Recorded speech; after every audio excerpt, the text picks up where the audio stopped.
For almost 20 years, a tradition started by former Mayor Sylvester Turner has brought the Acres Homes community together to celebrate family and community spirit. Family Day in the Park is now a tribute to his legacy and love for the community he grew up in and served.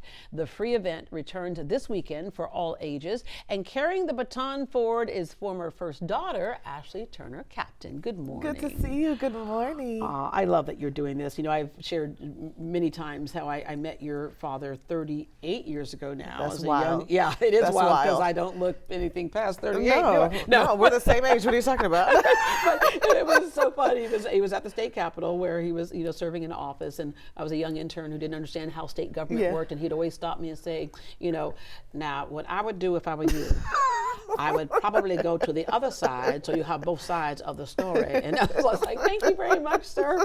When was the first memory that you had that your dad was somebody who belonged to the community?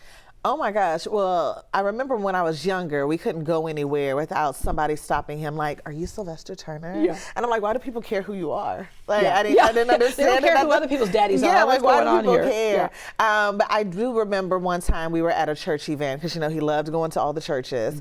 And someone thanked him for helping their son do something. I didn't really remember all the details of it, but they were just so grateful. And it wasn't anything that he did. It wasn't like on a public stage or anything. It was just something he did privately. But you can tell it really impacted that family's lives. And that's when I kind of had a feeling, you might be a big deal. Yeah, right. You might be somebody. We know he went to U of H undergrad and went to Harvard Law School. Yes. And it was a big story because we know Acres Home is a neighborhood with a lot of heart, but it has a lot of challenges as well. Absolutely. And it's changed over the years. Yes. But your dad chose to remain in Acres Homes. He could have, any one of the neighborhoods he could have moved Absolutely. to. He chose to stay there. Why? Yeah, it was a very distinct choice. It was very important to him because he wanted, young girls and young boys that come up after him to recognize you don't have to be from an affluent neighborhood to pursue and to get your wildest dreams, right? You don't have to come up in River Oaks, and we love River Oaks, we love all those places, but you can come from Fifth Ward, Acres Home,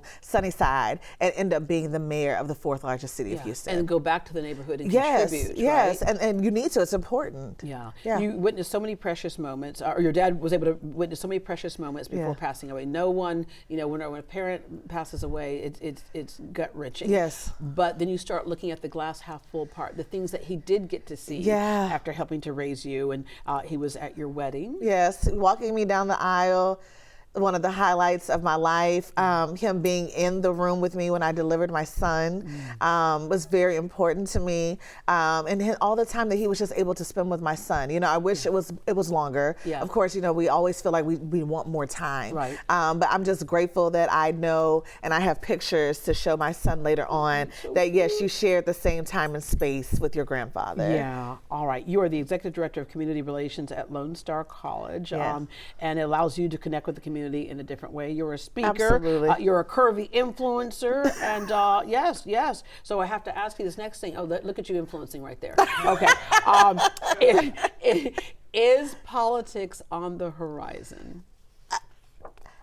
I'll never say never. Right. I'll never say never. But right now, I'm just so focused on just the community and the community initiatives that I have on my plate. And to be honest, and running around chasing this 20-month-old that I have. I think those are the top priorities. And right now, I feel like I really get to be impactful. I just want to make an impact on my community, a positive impact. Yeah. And right now, through Family Day, through Juneteenth events, through my job at Lone Star, I really feel like I'm still able to do that without having to necessarily step my foot into a seat. All right, thank you, Mayor Turner. Anyway, legacy now it's Legacy Family Day in the park because this is your dad's legacy. And you're carrying that on. For people who are not familiar with how this started, explain that part and then what they can expect this year. Yeah, I think it's so cool. So first of all, the park was not a park of, I think it was about 20 years ago when it came into fruition. He was a state representative. He was able to use his influence in Texas Ledge to take some Texas Ledge funding and match it with the city. So it's a city park, but he was the one that really was able able to get brought it to a community that needed it. Yeah. And then he was able to partner with Major League Baseball, and he put the second youth academy, that Houston Astros Youth Academy, Baseball Academy, which is the second in the nation, at that park. Yeah. In and we know Ingersoll. so many things happened there. I know there was the bookmobiles would go there and yes, give kids all books the things, and stuff like all that. the things, and it's just so nice to see the park utilized in such a way. The community has really embraced it, and so now this is the 18th year that we're bringing Family Day to this neighborhood. It's for everybody. We invite everybody. You know, it's not just for fofo, but we want everybody to come out. But it's something that we really do cherish. All right, so you're gonna have music by J. Paul Jr. Yes. The Zydeco New Breeze. Now, first of all, if you're gonna have Zydeco music, it's gonna be popping. Oh, 100%, 100%. And those people are out there with their fans. They are ready. We're also going to have some line dancing going on. I'm so excited. We're also including a praise element, a gospel hour. So Zaccardi Cortez will be out there in the beginning. And so it's just going to be a very nice, well-rounded, fully entertained. Everything is free. Free food. Free food. Okay, that does not mean bring Tupperware to take stuff home. This is just... No, leave the Tupperware there. You eat there with the free food. You know, we'll have beverages. We have a kids zone, a senior tent. We literally have something for I everybody. love that senior tent because they can play their bingo, dominoes, interactive games. And they're very restrictive on who gets into that senior tent. If you are not 65, it's a club over there. Oh, they told me actually you can come in and say they're hi, but you gotta go. People. They're carding you. They're carding people. You're carding. They're like, you can come in and say hello, but you gotta go. Yeah. Grandparents need some rest. Yes, okay? they need their own moment. All right. Well, okay. A few years from now, I'll be coming to the senior tent. Okay. Baseball games, all kinds of wonderful things happening, celebrating a part of Houston's community. Yeah. Actually, great to see you again. So good to see you. Thank you so much. The 18th Annual Family Day in the Park is happening this Saturday at Sylvester Turner Park. Remember, it is a free event. For more information, visit greatdayhouston.com and we will connect you.